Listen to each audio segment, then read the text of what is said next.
This question is asking us for the dollar amount of direct material B used in production during the year. So we're only going to be concerned about the dollar amount for B. But I got to figure out the production. I have to know what the production is. I have to know how much material is going to be required for that production of this material B, and the price for material B. So now I can read. Mandy Corporation sells a single product. Budgeted sales for the year are anticipated to be 640,000, estimating beginning inventory at 98,000 units. And desired ending inventory is 80,000.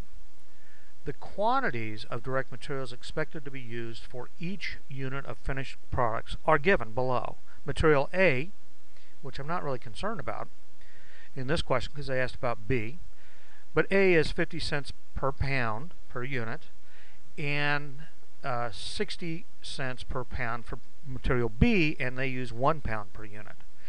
At $1.70 a pound, material C is $1.20 per pound per unit at $1. Okay, so alright, so it says for the amount of direct materials used in production during the year. Well, let's figure out our production budget first. Our sales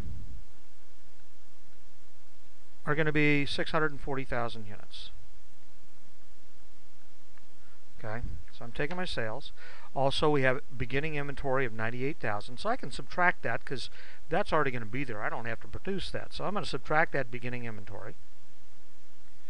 Okay, and I'm going to go ahead and get a net number here,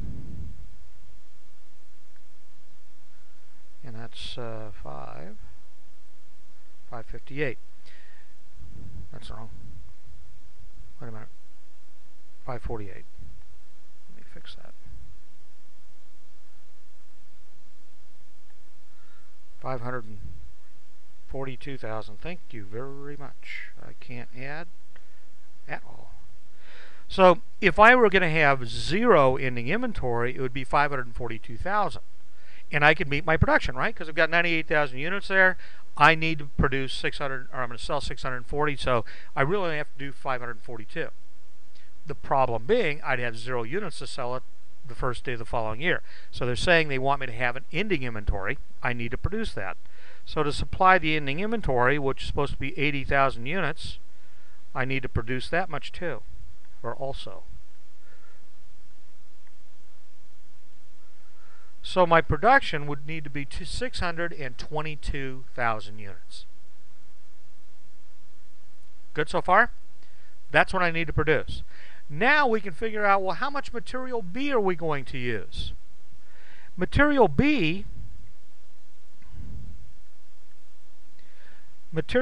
says, let's highlight that. Material A, material B, I need 1 pound per unit at $1.70 per pound. Okay, so that's what I need from material B. So 1 pound per unit, I can then do my calculations. 622,000 units times 1 pound would be 622,000 pounds. Times my price per pound, which is $1.70,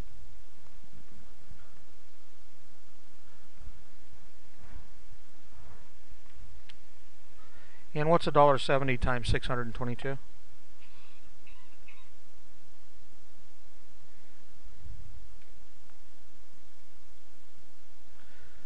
Looks like 1,057,400. Does that work? Got to put those zeros back on. So the amount that we're going to purchase, our material cost for just product material B for the product, would be 1,057,400. Obviously, we could go through the same calculations for any of the materials, whether it be material A, B, or C, by taking the number of units, 622,000 units, times the quantity per unit times the price. Okay?